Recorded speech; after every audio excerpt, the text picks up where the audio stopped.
Le travail de la femme. Les prophètes de l'Ancien Testament ont prédit que, dans les derniers jours, Israël subirait une attaque écrasante de ses ennemis qui envahiraient ses frontières par le nord. La chute de Damas en Syrie précédera l'invasion d'Israël qui viendra des montagnes du nord bordant la Syrie. La chute de Damas a été prédite en Ésaïe 17. Oracle sur Damas, voici Damas cesse d'être une ville, elle devient un monceau de ruines. Ésaïe 17, verset 1. Non seulement Damas sera détruite, mais Israël elle-même sera décimée. En ce jour-là, la gloire de Jacob sera diminuée et son embonpoint se chargera en maigreur. Il en sera comme quand le moissonneur rassemble les blés et que son bras coupe les épis. Il en sera comme quand on ramasse les épis dans la vallée des Réphaïm.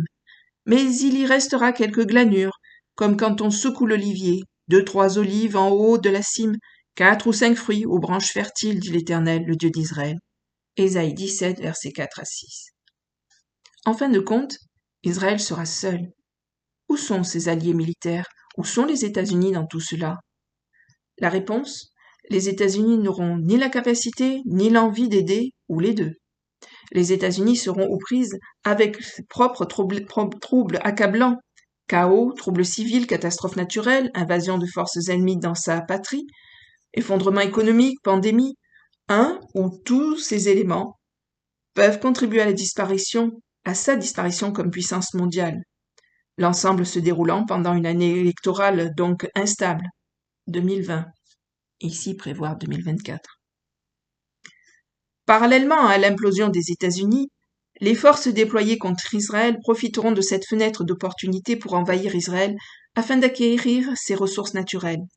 Le prophète Ézéchiel décrit une invasion des derniers jours d'Israël par une coalition de nations qui n'ont commencé que récemment à apparaître sur la scène mondiale. La Russie, la Turquie, l'Iran, le Soudan, la Libye et l'Éthiopie. La parole de l'Éternel me fut adressée en ces termes: Fils de l'homme, tourne ta face vers Gog, au pays de Magog, vers le prince de Roche, de Méshec et de Tubal, et prophétise contre lui, et dis: Ainsi a dit le Seigneur l'Éternel. Voici, j'en veux à toi, Gog, prince de Roche, de Méshec et de Tubal. Je t'entraînerai et je mettrai une boucle à tes mâchoires, et je te ferai sortir avec toute ton armée, avec les chevaux et les cavaliers, tous parfaitement équipés, grande multitude armée d'écus et de boucliers, et tous maniant l'épée. Ceux de Perse, d'Éthiopie, de Pout sont avec eux, portant tous des boucliers et des casques. Gomer et toutes ses troupes, la maison de Togarma, à l'extrême nord, avec toutes ses troupes, peuple nombreux qui t'accompagne. Sois prêt, prépare-toi, et toute la multitude assemblée avec toi. Sois leur chef. Après beaucoup de jours, tu seras sommé. Dans la suite des années, tu viendras en un pays délivré de l'épée et rassemblé d'entre plusieurs peuples sur les montagnes d'Israël longtemps désertes. Maintenant, tous rassemblés d'entre les nations, ils y habitent en sécurité. Tu t'avanceras, et tu viendras comme l'ouragan, comme une nuée qui couvrira le pays, toi, toutes tes troupes, et les nombreux peuples qui sont avec toi. Ézéchiel 38, versets 1 à 9. Le Seigneur utilisera cette invasion comme une opportunité de se faire reconnaître par Israël et par les nations, et il délivrera Israël lui-même. Et j'appellerai contre lui l'épée sur toutes mes montagnes, dit le Seigneur l'Éternel. L'épée de chacun se tournera contre son frère, et j'entrerai en jugement avec lui par la peste et par le sang. Je ferai pleuvoir sur lui, sur ses troupes, et sur les grands peuples qui l'accompagnent, une pluie violente de grêlons, du feu et du soufre. Et je me glorifierai et je me sanctifierai, et je me ferai connaître aux yeux de nations nombreuses, et elles sauront que je suis l'Éternel. Ézéchiel 38, versets 21 à 23. Nous avons déjà identifié la femme comme étant Israël, dont le Messie est descendu physiquement. La femme est également identifiée au reste d'Israël qui fuira au moment de l'abomination de la désolation. Dans le passage d'Apocalypse 12, nous lisons que le moment du travail de la femme est venu, travail étant un terme codé pour une guerre ou un conflit. Jérémie a prédit un tel moment pour Israël. Informez-vous et voyez si un mâle enfante. Pourquoi vois-je tout homme les mains sur les reins comme une femme en travail? Et pourquoi tous les visages sont-ils devenus livides? Hélas, c'est que cette journée est grande et qu'il n'y en a point eu de semblable. C'est un temps de détresse pour Jacob. Pourtant il en sera délivré. Jérémie 30, versets 6 et 7. De nombreux chrétiens croient que l'époque de la détresse de Jacob est synonyme de 7 ans de tribulation. Comme nous l'avons déjà noté, il y a un délai de 7 ans que l'Apocalypse décrit, mais toute cette période ne consiste pas en une tribulation. La guerre, la colère et la persécution en Israël ne dureront pas 7 ans, et Israël n'a même pas 7 ans sur son calendrier. Puisque les 3 ans et demi du ministère du Christ ont accompli la première moitié de la 70e semaine et dernière semaine de la prophétie de Daniel 29-27, il ne reste plus que 3 ans et demi à Israël sur son calendrier prophétique.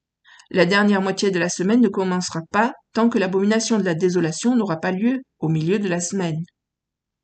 Ainsi, nous pouvons déduire du passage d'Apocalypse 12 que les États-Unis doivent s'effondrer en tant que puissance mondiale viable et seront incapables de venir en aide à Israël qui se trouvera alors envahi par ses ennemis du Nord, comme illustré dans Ézéchiel 38. Avec une possible invasion extraterrestre ajoutée à ce mélange, et c'est dans ce milieu chaotique et d'un autre monde que naîtra l'enfant. L'enfant représente les croyants sur Terre qui seront physiquement régénérés et recevront leur corps glorifié. Les croyants qui possèdent l'Esprit de Dieu sont déjà nés de nouveau, spirituellement, et ont reçu une nouvelle vie dans leur esprit au moment où ils ont reçu le Christ. La présence du Saint-Esprit dans nos cœurs garantit que nous recevrons aussi, un jour, un corps glorifié et immortel. Dans 1 Corinthiens 15, 51, Paul déclare qu'il y en a qui recevraient leur corps glorifié en dehors de la mort, des gens qui seront glorifiés en même temps que les morts recevront des corps incorruptibles. Nous avons déjà noté que l'Apocalypse fait une distinction entre la naissance de l'enfant et l'enlèvement de l'enfant, que la naissance et l'enlèvement ne sont pas le même événement, mais sont séparés par une brève période de temps pendant laquelle le dragon tentera de dévorer l'enfant. La naissance de l'enfant aura lieu sur la terre et les croyants auront une brève période de temps avant d'être enlevés à Dieu. Les saints nouvellement glorifiés peuvent marcher sur la terre comme Jésus l'a fait après sa résurrection. Bien qu'il possédât un corps ressuscité et glorifié, il apparut aux autres comme un être humain normal. Marie a supposé qu'il fut le jardinier. Les disciples sur le chemin d'Emmaüs pensaient qu'il était un compagnon de route. Il n'y avait rien d'inhabituel dans sa physionomie lorsqu'il est apparu aux disciples après sa résurrection, et il n'y aurait probablement rien d'inhabituel dans l'apparition des saints nouvellement glorifiés sur terre après leur naissance dans des corps glorifiés. Je suis d'avis que les 10 jours entre la glorification et naissance des croyants et l'enlèvement de l'enfant seront consacrés à parler du Christ aux incroyants. Pas étonnant que Satan veuille dévorer l'enfant. Les esprits des morts en Christ qui sont dans les cieux seront très probablement réunis avec leur corps glorifié dans les cieux et non sur la terre. Nous avons déjà vu que les martyrs du 5e sceau auront reçu leur robe blanche, leur corps glorifié au ciel, pas sur la terre. Il n'y aura pas des millions de personnes qui jailliront de leur tombe et s'envoleront au ciel au moment de la résurrection ou du changement. Les nouveaux incarnés, qui étaient morts en Christ, sont représentés par les 24 anciens autour du trône de Dieu dans Apocalypse 4, et les 24 anciens d'Apocalypse 5 dépeignent les saints vivants nouvellement glorifiés, assis en tant que prêtres avec Christ au milieu d'eux, en tant que souverain sacrificateur. Si mon interprétation est correcte, la résurrection et le changement auront lieu lors de la fête des trompettes le 18 septembre 2020 avec la voix de l'archange, le Christ, et la trompette de Dieu. La glorification des croyants vivants sera suivie d'une guerre spirituelle intense. Satan et ses anges chercheront à empêcher la rotation suivante de prêtres d'entrer dans le Saint des Saints au ciel.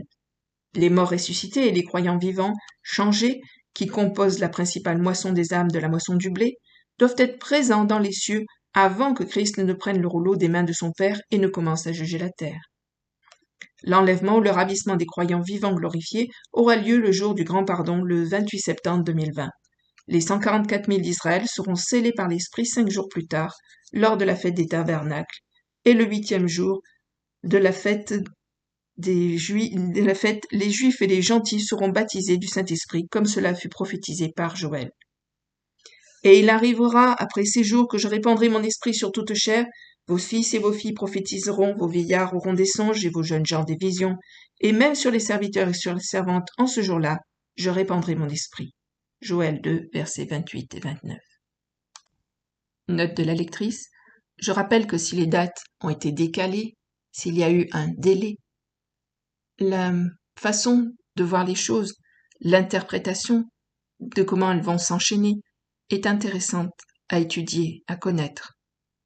Ce sont des perspectives nouvelles qui n'ont jamais été enseignées parce que l'Apocalypse n'a jamais été approfondi de cette manière. J'espère que ça sera profitable à tout le monde. À bientôt, merci. Au revoir.